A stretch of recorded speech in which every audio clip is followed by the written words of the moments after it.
ছোটবেলায় বাড়িতে কোনো আত্মীয় এলে তারা যখন চলে যেত খুব কষ্ট হতো। অনেক দূর পর্যন্ত তাদেরকে এগিয়ে দিয়ে যেত আমার পরিবারের লোকেরা। আমরা তাদের পিছনে পিছনে বাস রাস্তা পর্যন্ত এগিয়ে যেতাম। চলে যাবার পরে একদিন দুদিন আমাদের মনটাও খারাপ থাকতো। যদি পাড়ায় কেউ মারা যায় তো প্রত্যেক বাড়িতে একটা শোকের ছায়া।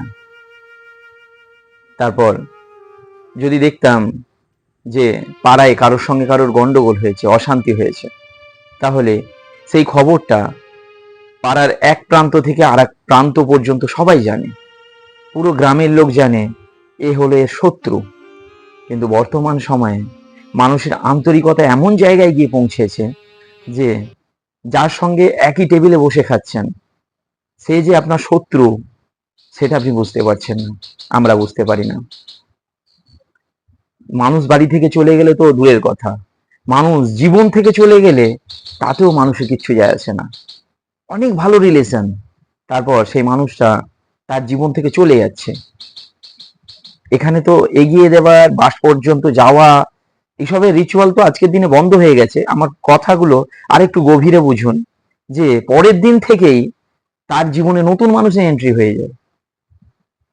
তারপর যখন আমরা একে অপরের সঙ্গে কথা বলতাম তখন ভিতরের কথাটা বেরিয়ে আসতো। দেখবেন তারকা রাক্ষসী শ্রীকৃষ্ণকে তিনি একটা রমণী সেজে এসে, সুন্দর মহিলা সেজে এসে তাকে হত্যা করবার জন্য এসেছিলেন। কি করছিলেন? তাকে তার দুগ্ধ পান করাচ্ছেন। তার মা হিসাবে, তার সেবক হিসাবে, সেবিকা হিসাবে, তার প্রতিপালক হিসাবে তিনি এসে শ্রীকৃষ্ণকে তার দুগ্ধ পালন করাচ্ছেন। আর শ্রীকৃষ্ণ কি করলেন? তার সমস্ত দুগ্ধ শুষে নিয়ে, তার শরীরের সমস্ত নির্যাসকে শুষে নিয়ে তাকে দিল মৃত্যুদণ্ড। তারকা রাক্ষসী কি করেছিলেন? তারকা রাক্ষসী তার ভিতরে বীজ রেখেছিলেন, স্তনের ভিতরে বীজ রেখেছিলেন, আর বাইরে মাখন দিয়েছিলেন। তো এখনকার মানুষেরাও ঠিক তেমনই।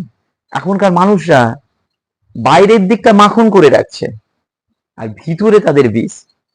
ভিতরে তারা আপনার জন্য, আমাদের জন্য যে মারাত্মক মারাত্মক ডিসিশন বা সিদ্ধান্ত বা পরিকল্পনা করে রেখেছে, সেটা যদি ভেবে দেখেন, তার ভিতরে ঢুকতে পারেন, তাহলে আপনি নিজেই এই শ্রীকৃষ্ণের মতো তাকে শোষণ করে তার সঙ্গে সমস্ত বিচ্ছেদ, সমস্ত সম্পর্কের বিচ্ছেদ করে দিতে পারেন। কিন্তু আমরা চিনতে পারি না। তারকা রাক্ষসী তবুও ভালো। তারকা রাক্ষসী তিনি সামনে মাখন রেখেছিলেন আর ভিতরে দুগ্ধ রেখেছিলেন।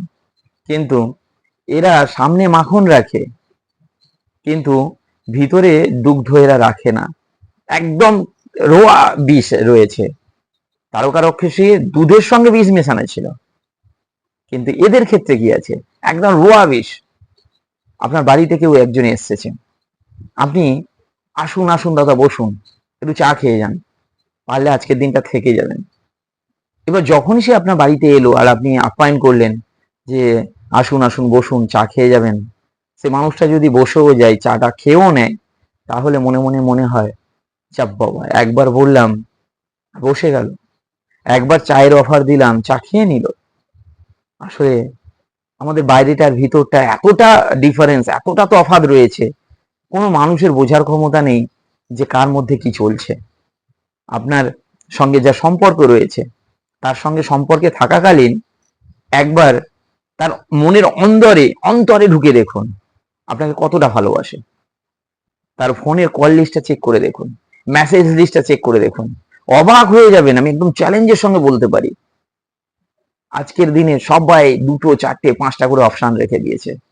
আপনি হতে পারে তার নাম্বার ওয়ানে রয়েছেন, কিন্তু আপনি চলে যাবার পরেই তার ওই বাকি মিউজিক গুলো বেজে উঠবে। বলে দেখুন একবার যে দেখি তোমার ফোনটা আমি একদিন রাখবো, একদিন না 1 ঘন্টা, 5 মিনিট, 10 মিনিট দেখবো, তাহলে তার মনে কি চলছে একদম পরিষ্কার বুঝতে পারবেন। তো এই ধরনের মানুষের যে শিক্ষা হওয়া উচিত, এই ধরনের মানুষের যে পরিণতি হওয়া উচিত, সেই পরিণতি আমরা শ্রীকৃষ্ণের থেকে শিখতে পারি। শ্রীকৃষ্ণ ওই তারকা রাক্ষসীকে কি করেছিলেন? তার সমস্ত দুগ্ধ শোষণ করে, শরীরের রস শোষণ করে তাকে মৃত্যুদণ্ড দিয়েছিলেন। এখানে মৃত্যুদণ্ড মানে তাকে হত্যা করা নয়, তার সঙ্গে আপনার যে যোগাযোগ রয়েছে, তার সঙ্গে আপনার যে সম্পর্ক রয়েছে, সেই সম্পর্ককে একেবারে বিচ্ছেদ করে দিন। এরকম মনে বীজ নিয়ে আপনার সঙ্গে মুখে মিষ্টি কথা বলা ব্যক্তিগুলো যতদিন আপনার জীবনে থাকবে, ততদিন আপনি আপনার জীবনে আপনার লক্ষ্যে কোনোদিন এগোতে পারবেন না। একজন বন্ধু থাকুক, কিন্তু সাচ্চা বন্ধু থাকুক। আর যদি ভিতরে বীজ থাকে, বীজ উগলে দিক।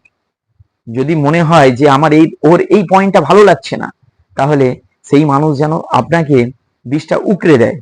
আর যে ছলনা করছে, মুখে মিষ্টি মিষ্টি হাসি নিয়ে আর আপনার জন্য পিছনে ছুরি নিয়ে বসে আছে, এই ব্যক্তির সঙ্গে সম্পর্ক রাখলে জীবন একেবারে বরবাদ। তো আমরা সবাই এগুলো পরের কথা ভাবলাম, মানে পরোক্ষভাবে ভাবছি যে আমি ভালো, অন্যেরা খারাপ।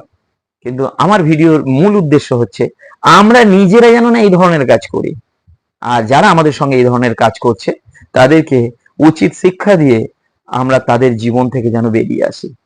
তো আশা করি আপনারা আমার কথা বুঝতে পেরেছেন। ভিডিওটি যদি সঠিক মনে হয়, আমার জন্য কিচ্ছু করতে হবে না, এই ভিডিওটিকে আপনার লাইফে কাজে লাগান। ধন্যবাদ।